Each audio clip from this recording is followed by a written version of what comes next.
पश्यन् आत्मनि मायया बहिर्बोधभूतं यथा निद्रया यः साक्षात् कुरुते प्रबोध समये स्वात्मानमेवाद्वयम् तस्मै श्री गुरुमूर्तये नमः इदं श्री दक्षिणामूर्तये।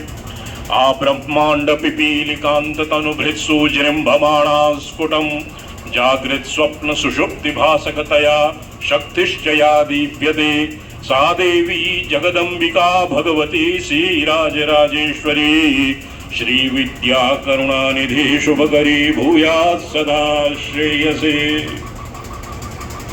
पौर्णमासी शशधर इव यः प्रस्फुरन् निस्तरङ्गः चिद्व्योमस्फारनाद रुचिविसरलसद्बिन्दुवक्त्रोर्मिमालम् आद्यस्पन्दस्वरूपी प्रथयति सकृदोङ्कारशुण्डक्रियादृक् दन्त्यास्यूयं हठात्वः प्रदहतु दुरितं शक्तिजन्मा गणेशः।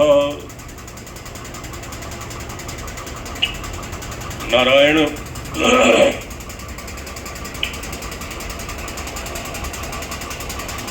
कल इसका प्रसंग चल रहा था सनत सुजातीयम में। तो सनत सुजातीयम के प्रसंग में शांकर भाष्य में भगवान भाष्यकार ने एक वैदिक मंत्र का उदाहरण दिया। ये मंत्र शुक्ल यजुर्वेद संहिता में भी है, किंतु उसमें संभवतया काण्व शाखा का मंत्र उदाहरित है। निहारेण प्रावृता जल्प्याचासु त्रिप उक्तशासश्चरन्ति। तो ये जो है निहारेण प्रावृता जल्प्याचासु त्रिप उक्तशासश्चरन्ति विश्वकर्मा, ये जो मंत्र है, इस मंत्र में हिंदू सभ्यता का बीज निगृहित है।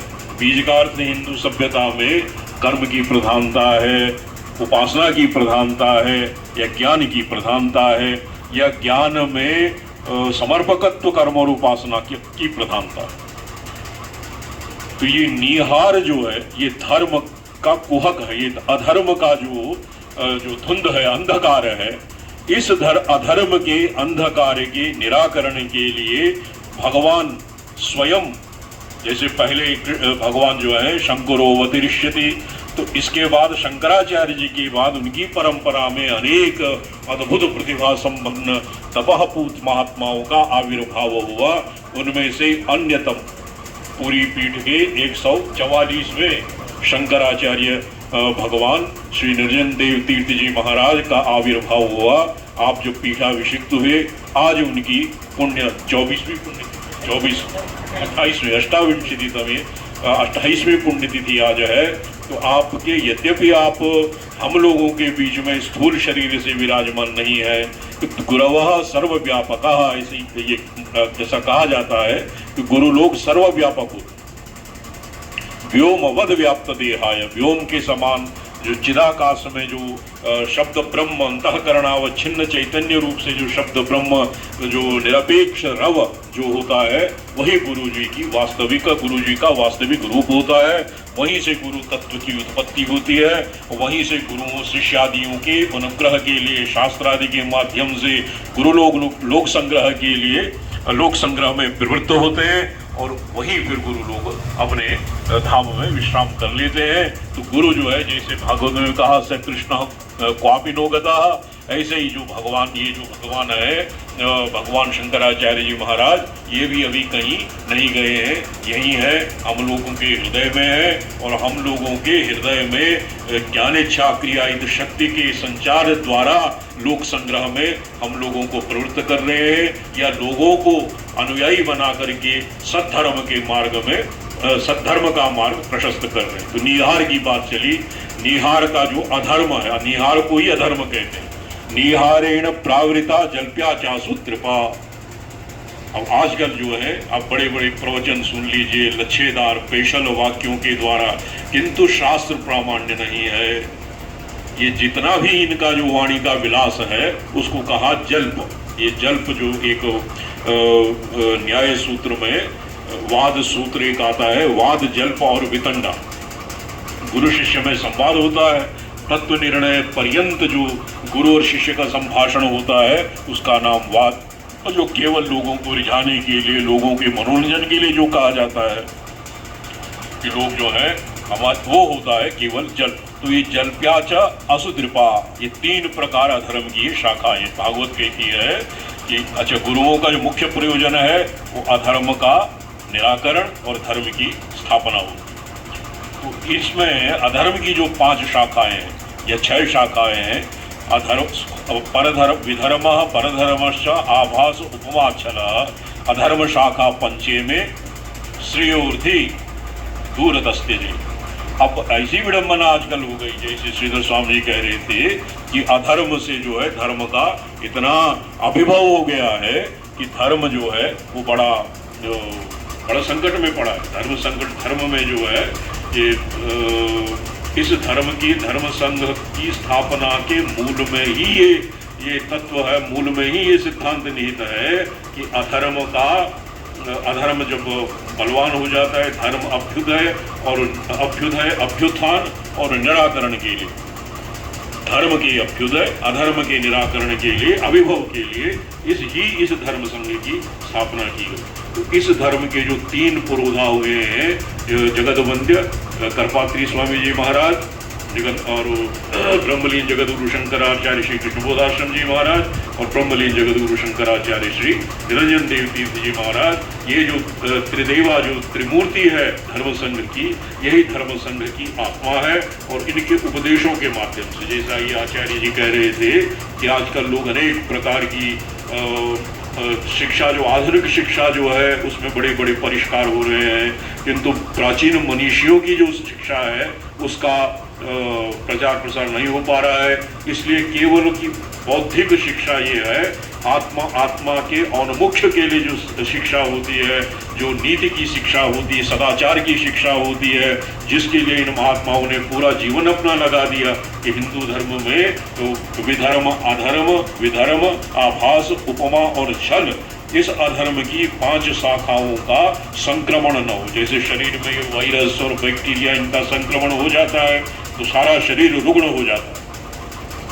इसी प्रकार इस धर्म की धारा में, धर्म की व्यवस्था में, सनातन धर्म में यदि विधर्म का प्रवेश हो जाए, विधर्म क्या है?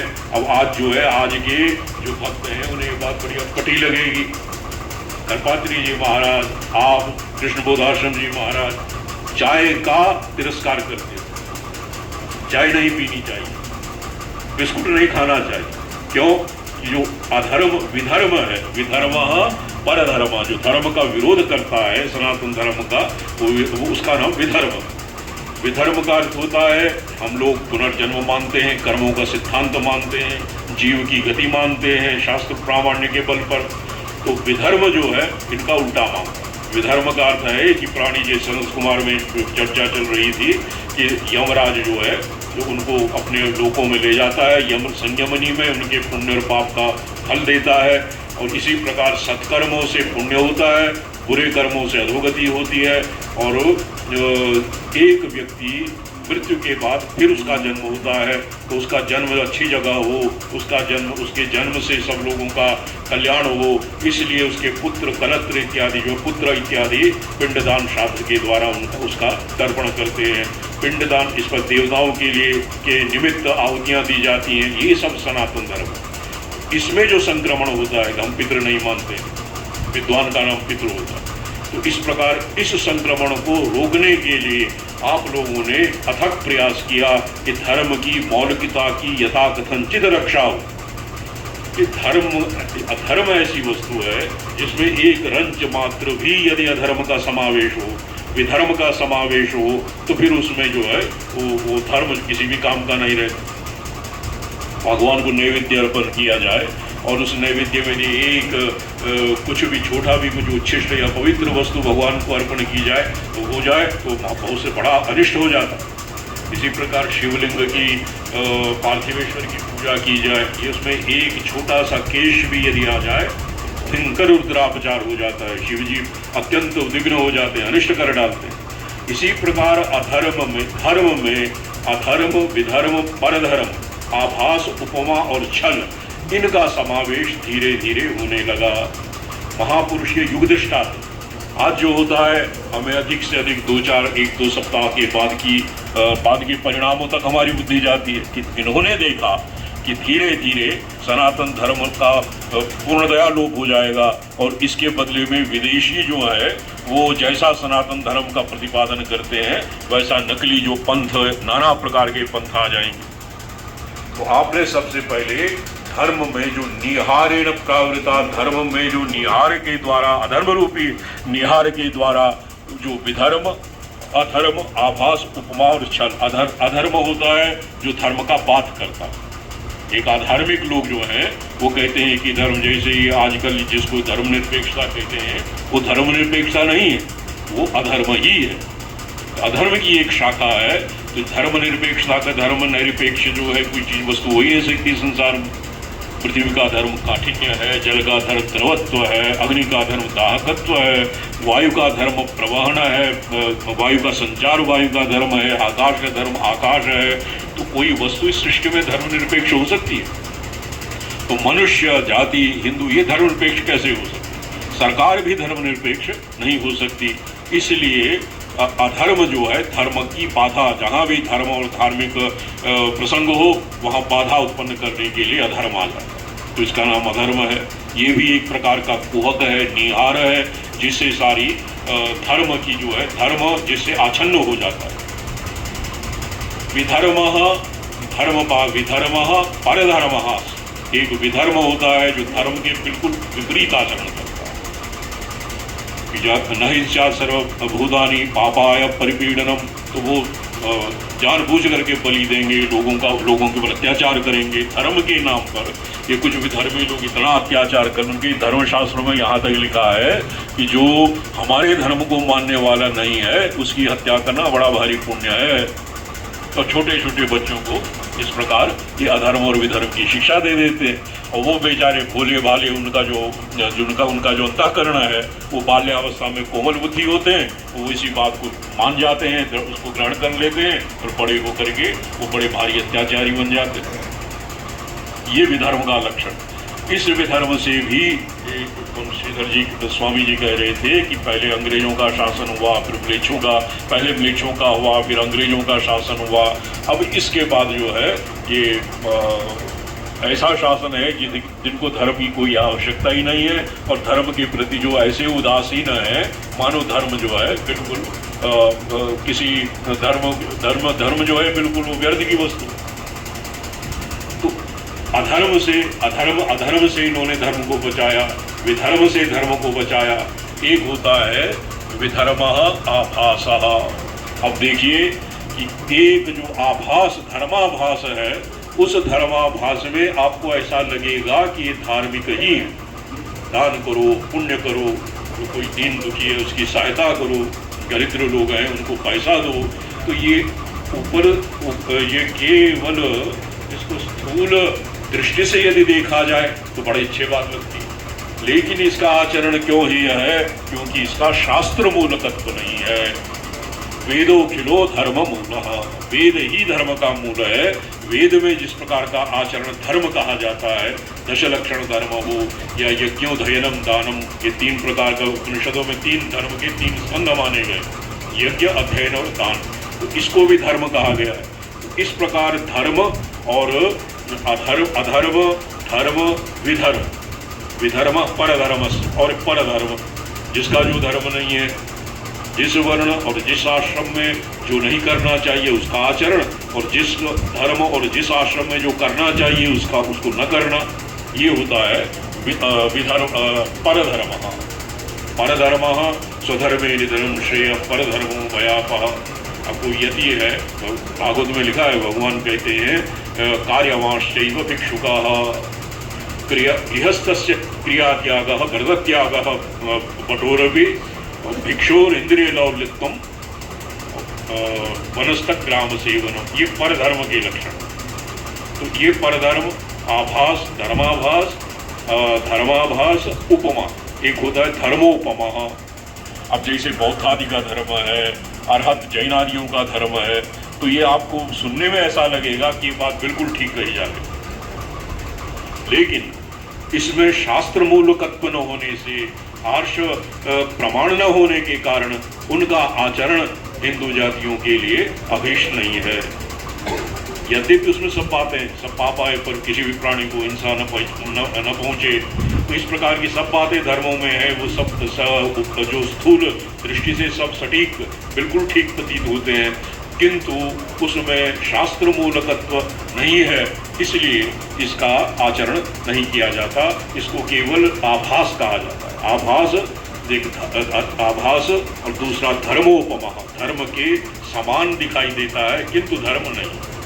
आभास, उपमा और छल होता है, धर्मच्छल नहीं। धर्मच्छल जो होता है, आजकल के जितने धर्म के जो प्रवचन इत्यादि करते हैं उनका आचरण नहीं करते।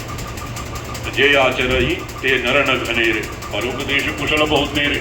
तो ये जो थाली के बैंगन होते हैं ना, ये पंडित जी कहीं उपदेश कर रहे थे, तो पंडित जी आपको ये अपने लोगों को सुनाते हो, अपने इसका आचरण क्यों नहीं करते हो? भाई ये पोथी के बैंगन है, ये खाने को वृंताक जो है नहीं खाना चाहिए। इसका प्रसंग चला जिस किसी व्रत विशेष में वृंताक, पिण्याक, छत्राक, वृंताक और लहसुन, पलांडू, ब्रिंजा इनका सेवन निषिद्ध है। तो घर में देखा पंडित जी जो है वो घंटा उसका भरता उसका सेवन कर रहे थे। तो ये जो थाली के व्यंजन है और वो जो थे वो पोथी के व्यंजन थे। उसका कथनी और करनी में, धर्म के आचरण में और धर्म के उपदेश में वो होता है छल, आभास, उपमा, छला। तो धर्म में इस प्रकार के इन अधर्म की शाखाओं का संक्रमण होने लगा था। तो यदि आप लोग धर्म की रक्षा लगा, जो हम धर्म की जय हो अधर्म का नाश हुए कहते हैं, तो ये धर्म की जय तभी हुई है जब आपके प्रवचनों से, आपके द्वारा नागरिकों का, आपके द्वारा जो हिंदू धर्मावलंबियों का जो जागरण हुआ है, जो जन जागरण हुआ है, अपने धर्म के प्रति लोग आस्थावान हुए हैं, अपने धर्म के पालन में जो प्रमाद हो रहा है, धर्म सबसे पहले जो प्रमाद है, ये सनद सुजातीय के व्याख्यान में भगवान ने कहा कि प्रमादम वही मृत्युमहम ब्रवीमि, मैं प्रमाद को ही मृत्यु समझता हूँ। ये मृत्यु नहीं है। जब व्यक्ति निश्चेष्ट पड़ जाता है, श्वास प्रश्वास बंद हो जाता है, पुतलियाँ ऊपर हो जाती हैं, ये तो मृत्यु है ही नहीं। ये मृत्यु जन्म मृत्यु, ये चक्र तो अनादि मत है। ये मृत्यु जो है जो बहुत, किंतु प्रमाद जो है, तो जैसे क्रमनिष्ठा में प्रमाद मृत्यु है, इसी प्रकार धर्मनिष्ठा में प्रमाद भी मृत्यु है। अपने वय, अवस्था और वर्ण और आश्रम के अनुरोध से जिस व्यक्ति को जो करना चाहिए, शास्त्र में जिसकी आज्ञा है वही करे, ये धर्म होता है। जो न करे उसका वो भी धर्म होता है। जो विधि निषेध, धर्म में केवल विधि और निषेध का जो है वो केवल दो बातें ही धर्म में प्रमुख होती हैं। आपने अपने प्रवचनों से जो पूरी शंकराचार्य जी महाराज, जिनके श्रद्धांजलि समारोह में आज हम सब लोग एकत्रित हुए हैं, आपने प्रवचन पीयूष नाम का एक ग्रंथ, इनके ग्रंथों का जो संकलन है, इनके भाषणों का जो संकलन है, उसको देखने से पता चलता है कि आप स्वयं धर्म प्राण, धर्मनिष्ठ होने और तपःपूत महात्मा थे। इसीलिए आपने हिंदू जाति को धर्म पर चलाने का ये संकल्प लिया। और आज भी इनकी परंपरा के जितने भी लोग हैं, पूरी पीठ के शंकराचार्य हैं, इनके जैसे स्वामी जी महाराज जिन्होंने इनके चरणों में इनकी सेवा शुश्रूषा की है और इनके मुखारविंद से शास्त्रों का अध्ययन किया है, वे लोग इस समय इनके द्वारा जिस धर्म का प्रवर्तन किया जाता है, इस समय इन्हीं के रूप में आज भगवान शंकराचार्य जी महाराज, श्री निरंजन देव तीर्थ जी महाराज उपस्थित हैं। और इनके मुखारविंद से जो उपदेश मिलता है धर्म पालन के विषय में, इनकी जो आज्ञा होती है, उसी को प्रमाण मान करके जो धर्म का पालन करेगा उसी को अभ्युदय, निश्रेष इत्यादि की प्राप्ति होगी। धर्म का फल जो है, हम लोगों के मत में भी धर्म का फल केवल अंतःकरण की शुद्धि और चित्त की एकाग्रता द्वारा विवेक वैराग्य की परिपाक और ज्ञान की प्राप्ति में। ये जीवन मुक्त महापुरुष ऐसे होते हैं कि जिनको अब कोई भी कार्य अवशिष्ट नहीं है, कृतकृत्य होते, फिर भी लोक संग्रह के लिए आप आयास स्वीकार करते हैं।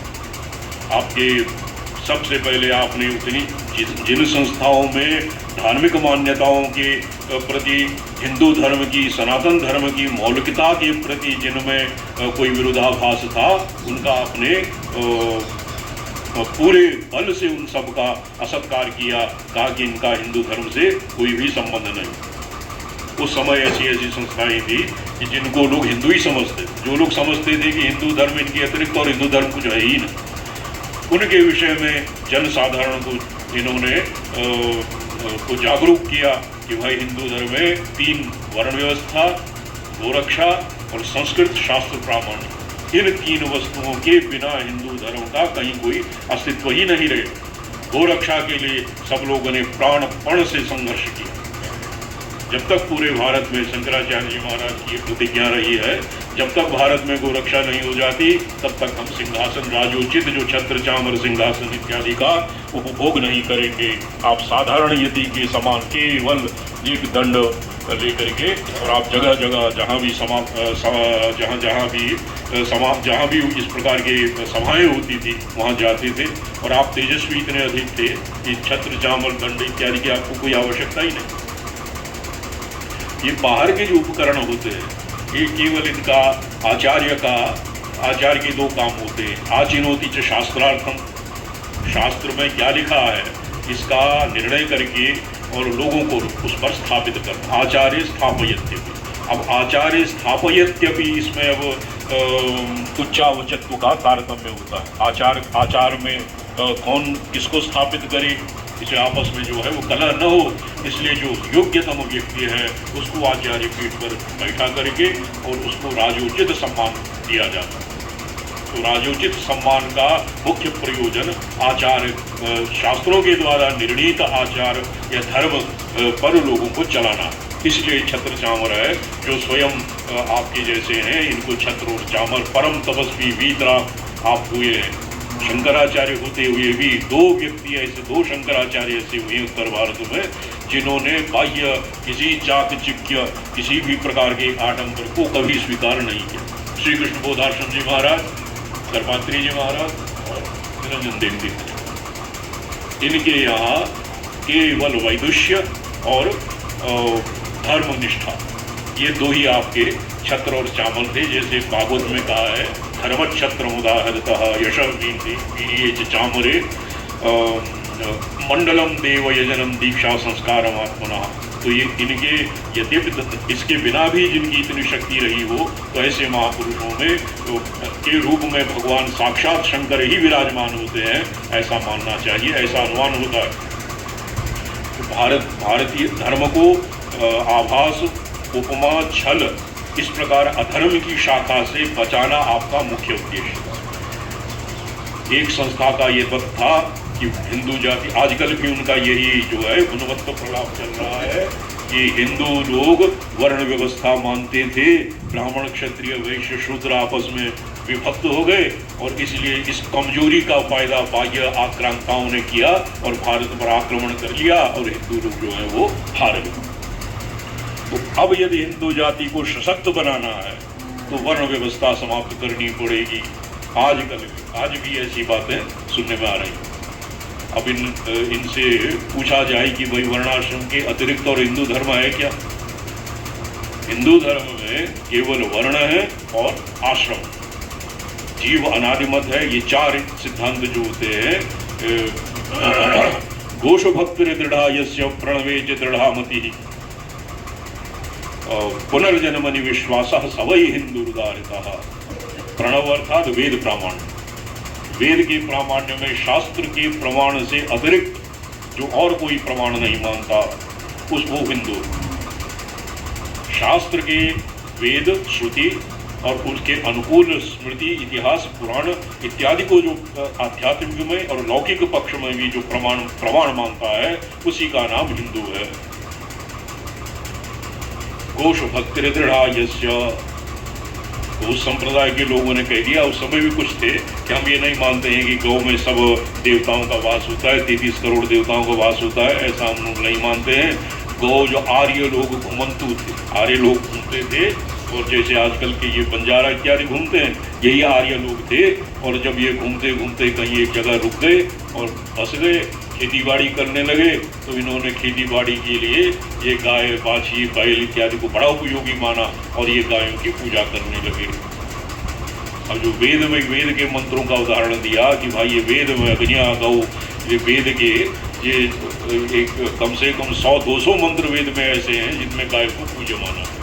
तो न तो ये शास्त्र प्रमाण वेद प्रमाण मानते हैं, न गाय को पूज्य मानते हैं। वो गाय में सब देवताओं का वास है, 33 करोड़ देवताओं का वास है। जो ये मानता है गोशु भक्ति दृढ़ा यस्य, बड़े बड़े चक्रवर्ती सम्राट दिलीप प्रभृतियों ने गोमाता की सेवा की। गोमाता की सेवा से ये कुछ पुराण आदि में तो गौ की सेवा से ही, कामधेनु से ही, जो आदि से अधिक सृष्टि कामधेनु से ही उत्पन्न हुई। तो इस प्रकार जो अनर्गल प्रलाप करते हैं, हिंदू धर्म के विषय में पर्याप्त ज्ञान जिन्हें नहीं है, जो स्वयं धर्मनिष्ठ नहीं है, वो लोगों को व्यामुग्ध करते हैं। इसीलिए कहा जल्प्या निहारेण प्रावृता, इनकी बुद्धि में धुंध बैठ गई है, बुद्धि में जो है निहारेण प्रावृता जल्प्या। और तो इसलिए शास्त्र प्रमाण जो नहीं मानता है वो सबसे अधिक बोलता है, क्योंकि उसे अपने वचन की सिद्धि के लिए ये दृष्टांत हेतु ये अनेक प्रकार की वस्तुओं की आवश्यकता होती है। जो शास्त्र प्रमाण मानता है, शास्त्र का उदाहरण दिया और उसके बाद बात समाप्त हो गई। तो शास्त्र प्रमाण जो नहीं मानता है उसको हिंदू नहीं कहा जा सकता। गोशु भक्ति दृढ़ा यस्य प्रणवे च दृढ़ामति, प्रणव जो है शब्द ब्रह्मावच्छिन्न चैतन्य जो निरपेक्ष रव शास्त्र है, वही ऋग्य जो साम अथर्व इसमें सब इसमें निगृहित होते हैं, बीज रूप में निहित रहते हैं। प्रणवे च दृढ़ पुनर्जन्मनि विश्वास। अब मृत्यु के बाद आज तक हम हिंदू धर्म का सबसे बड़ा प्रतिरोधी था चारवाक। ये तीन जिनके संप्रदाय हैं असुरों के, चारवाक, लोकायतिक और बारहस्पत्य। तो बारहस्पत्य जो है वो अपने तो मानता है, लेकिन दूसरे को बृहस्पति ही शक्र भूता असुरान व्यामोहयामास। बृहस्पति जी ने कहा कि असुर लोग बड़े बलवान हो गए हैं, तो इनको हराने का एक उपाय है कि जो है शुक्राचार्य का वेश धारण कर ले, शुक्राचार्य बन जाए और इनको उल्टी पट्टी पढ़ाई जाए। तो इस प्रकार ये राजनीति, बृहस्पति जो है वो कूटनीतिज्ञ है। ये चारवाक एक नास्तिक ये होते हैं। दूसरे नास्तिक होते हैं लोकायतिक। लोकायतिक होते हैं कि भाई एक लोक है, नायम लोकः अयम लोकः नास्ति पर इति मानी। यही लोग भूलोक ये है, और जब पैदा हुए तो बस वहीं से सृष्टि हुई, शरीर ही आत्मा है और भस्मीभूतस्य देहस्य पुनरागमनम कुतः। तो वो केवल एक लोक भूलोक ही है, इससे आगे कोई परलोक नहीं है। तो ऐसा ही चारों ये लोकायतिक लोग मानते हैं। और चारवाक लोग मानते हैं कि ऋणम कृत्वा कृतम विवेक। अब कर्म का फल तो होता नहीं, चारवाकों के यहाँ कृत प्राण कृतभ्यागम होता है। ये दोष होता है, जो किया है उस कर्म की कोई फल नहीं है, और जो नहीं किया है उसका भी फल प्राप्त हो जाता है। तो इसलिए चाहे ऋण करके भी यदि घी पिया जाए, ऋणम कृत्वा गृहम पिबेत् यावत् जीवम सुखम जी, तो किसी प्रकार धन आदि का उपार्जन करके और किसी भी प्रकार से माध्यम से और आनंद पूर्वक रहना चाहिए। ये चार महापूर्व सिद्धांत है। तो पहले प्राचीन काल में हिंदू धर्म के ये तीन विरोधी हुआ करते। ये तीनों न तो वेद प्रामाण्य मानते हैं, न कर्म का सिद्धांत मानते हैं, न कोई पुण्य के द्वारा स्वर्ग इत्यादि की प्राप्ति मानते हैं, न धर्म के आचरण से सदगति मानते हैं। तो अब इन तीनों ने आज जो धर्म के विरोधी हैं वो इनसे भी भयंकर, ये धर्म का विरोध करने वाले न यष्टभ्य न दातभ्य, जैसे असुरों के साम्राज्य में हुआ करता था, ऐसे अब होने लगा है। यज्ञ दान तप इत्यादि में जो अवरोध करते हैं, इनको करने से, और यज्ञ दान तप इत्यादि में जो रोड़ा अटकाते हैं, मनुष्यों के सदाचार में जो अनादिमत परंपरा से जो प्रथाएं चली आई हैं, उनमें भी उनका भी जो विरोध करते हैं। अब ये जो पूरी पीठाधीश्वर जी महाराज जिनकी आज श्रद्धांजलि हो रही है, निर्वाण दिवस आज जिनका है, इनके अंतिम समय में तो समय कंडा घाट में भागवत का पारायण कर रहे थे, उस समय आपका यह आंदोलन चला सती प्रथा को रोकने का। शास्त्रज्ञ महात्मा पदवाक्य प्रमाण पारावारिणा, एक एक अक्षर शास्त्र का सार्थक आपकी दृष्टि में हुआ करता था। और वहाँ इन्होंने क्या लिख दिया, सती मर्डर। सती मर्डर अर्थात सती होने के बहाने, सती का अर्थ जो है वो है कि सती कहते हैं कि भगवती का ही नाम ही सती साध्वी प्रीता। तो सती जो है वो कहते हैं जो पतिव्रता नारी हो, पवित्र हो, उसका नाम सती हो। सती होने का अर्थ है पतिव्रता पतिपारायण जो नारी है, जो जैसे सीता इत्यादि जो इनकी जो देवियाँ हुई हैं, इनके मार्ग पर चलने वाली जो महिलाएं हैं, उनको कहा गया कि ये सती प्रथा, ये सती मर्डर, ये जो एक प्रकार का ये क्या है, ये हत्या जो जला देती है अपने को। जबकि उसका ये सती और मर्डर ये नाम हमारे शास्त्रों में कहीं नहीं। शास्त्र में अनुगमन इसको कहते हैं कि ब्राह्मण के द्वारा संकल्प कराया जाता है कि मैं वैधव्य के दुख को सहने में असमर्थ हूँ और अपनी इच्छा से मैं पति के साथ अनवारोहणम, पति के साथ चिता में अपना प्रयाण करती हूँ। तो ये बड़ी पुण्य माना जाता था प्राचीन काल में। इसको भगवती पंच इनके पुण्य से आज भी सप्तवीर धारिते वही एक है, सतीवीर ब्रह्मवादी भी एक श्लोक है, गोभिर वेदेश्च विप्रेश्य सतीवीर ब्रह्मवादी भी अलुथैर दानशीलश्च सप्तवीर धार्यते। ये सती जहाँ ऐसी पवित्र महिलाएं जहाँ हुई हों, वहाँ उन्हीं के पुण्य के बल से ये पृथ्वी अपने स्थान में टिकी हुई है। इतना हमारे शास्त्रों में कहा। तो इसकी प्रथा के उन्मूलन में जो है वो केवल नास्तिक्यता ही हाथ था और इस प्रकार संस्कार से इनका संघर्ष होता रहा।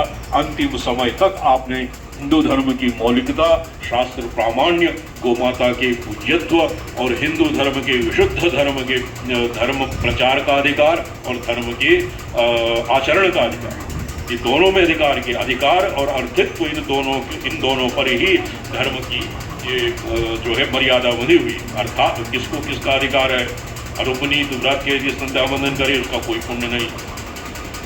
उपनीत ब्राह्मण यदि न करे तो उसे पत्यवाय।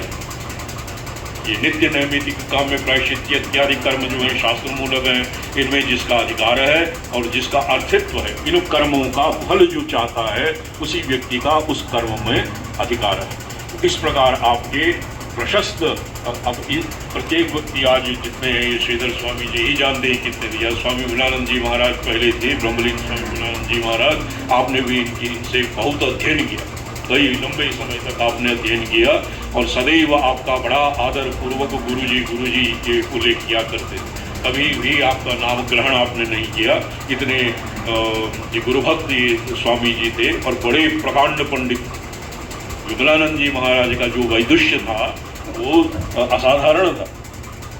ऐसे असाधारण प्रतिभा के धनी भी जिनसे अध्ययन किए हों तो उनका वैदुष्य कितना होगा ये आप कल्पना कीजिए। इससे पूर्व भी बहुत से जो इनकी परंपरा में है, ये केवल शास्त्र के ज्ञान में ये कहना चाहिए कि कृत ज्ञात ज्ञेय है। जितना कोई भी अज्ञात अंश शास्त्र का ऐसा नहीं है जो आप न जानते हो। शास्त्र के सारे संपूर्ण शास्त्र में 18 विद्या स्थानों में आप पारंगत रहे, उपासना इत्यादि में भी आपकी बड़ी प्रगति रही। इसलिए आपने अपने प्रवचन आदि के माध्यम से शिष्य प्रशिष्य की परंपरा से और आपने जो संस्थान इत्यादि का धर्म संघ इत्यादि में जो धर्म संघ में जो आपने विशेष धर्म और धार्मिकता इसके विषय में इसमें जो आपने जो मार्ग प्रशस्त किया भक्तों का, हिंदू जनता का, उसका अवलंबन लेकर के सब आज भी हम लोग सनाथ हैं। अर्थात ये हमारे ऊपर हमारे पहले इनकी छत्र छाया में आज जो है हम स्वच्छंद अपने वर्णाश्रम धर्म का पालन कर रहे हैं, शास्त्रों का अध्ययन अध्यापन कर रहे हैं, गोमाता की सेवा शुश्रूषा हो रही है। तो ये सब आपके पुण्य प्रताप का है, पुण्य प्रताप का ही ये परिणाम है। इस प्रकार के महात्माओं के विषय में इस प्रकार जो महाविभूतियाँ हैं इनके विषय में कुछ भी कहना, सूर्य को दीपक दिखाना है, कुछ भी कहना इनके विषय में वो इनका संकोच ही करना है। त्वद कीर्तने न वाचा परता हता में एक अवधूत गीता में अवधूत जी कहते हैं कि मैं आपका वर्णन कर रहा हूँ, आपकी महिमा का व्याख्यान कर रहा हूँ, ये मैं बड़ा भारी अपराध कर रहा हूँ क्योंकि आपकी जो अनंत महिमा है इसको मैं वाणी का विषय बना रहा हूँ। तो इस प्रकार भगवान श्री निरंजन देव तीर्थ जी महाराज के एक आपने देखा कि ये जो है इनकी नाद परंपरा, बिंदु परंपरा, यद्यपि शरीर रूप से आप हमारे बीच में उपस्थित नहीं हैं, किंतु अपने ज्ञान विज्ञान की परंपरा से, अपने पीयूष प्रवचन पीयूष एक ग्रंथ है, उसका परिशीलन अवश्य करना चाहिए।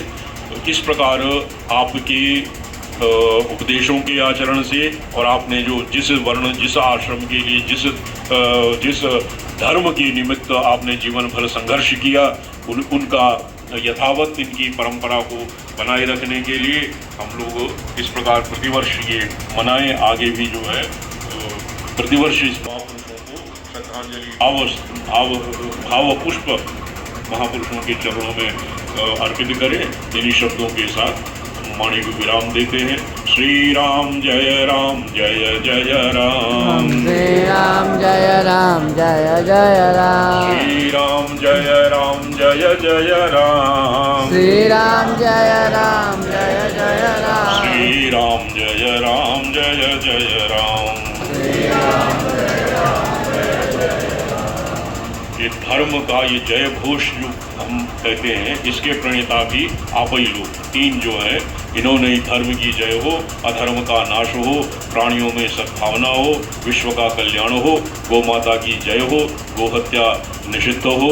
और ये जो चार जय घोष जो है वो इन महापुरुषों की अमूल्य देना है। इसका यथाशक्ति इसका चिंतन करते रहना चाहिए। सभा इत्यादि में तो इसका उल्लेख होता ही है, किंतु जब भी अवसर हो इन तीन प्रकार के, धर्म की जय, अधर्म का नाश और प्राणियों में सद्भावना और विश्व का कल्याण, ये धर्म संघ के ये चार स्तंभ है। इन्हीं पर जो है धर्म संघ की नींव खड़ी है।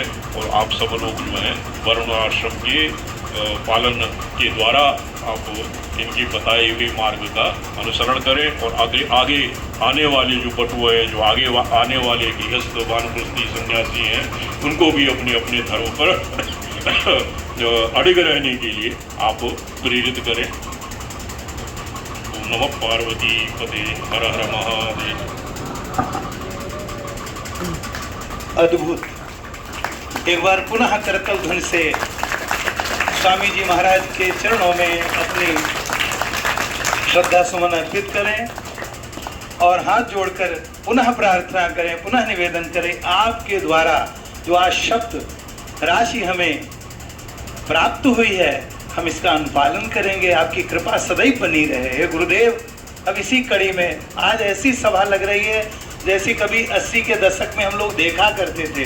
पूज्य जगत गुरु शंकराचार्य स्वामी श्री निरंजन देव तीर्थ जी महाराज, पूज्य जगत गुरु शंकराचार्य स्वामी श्री स्वरूपानंद सरस्वती जी महाराज, स्वामी श्री शिवानंद सरस्वती जी महाराज, पूज्य जगत गुरु शंकराचार्य स्वामी श्री माधवाश्रम जी महाराज और धर्म सम्राट स्वामी कृपात्रि जी महाराज मध्य में विराजमान होते। वो सभा सभी लोग बैठ के एक एक क्रमशः जो अपने प्रवचन या अपने व्याख्यान या अपने शब्दों का हम लोगों को आशीर्वाद देते थे, प्रसाद देते थे, वो अद्भुत सभा आज हमें दिख रही है।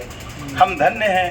धृति क्षमा दमोस्थेयम शौचमिंद्रिय निग्रह धीर विद्या सत्यम क्रोध दशकम धर्म लक्षणम। धर्म के लक्षण का और धर्म के स्वरूप का जो आपके द्वारा, आपके वाणी के द्वारा हम सबको ज्ञान प्राप्त हुआ, हम धन्य हैं। आज इस सभा में मंच पर विराजमान जगत गुरु अनंत श्री भूषित स्वामी श्री देवादित्यानंद सरस्वती जी महाराज, जिनके हम आशीर्वचनों से, जिनके हम शब्दों से लाभान्वित होंगे। आपको सत्य बता रहा हूँ, आज के समय हमारे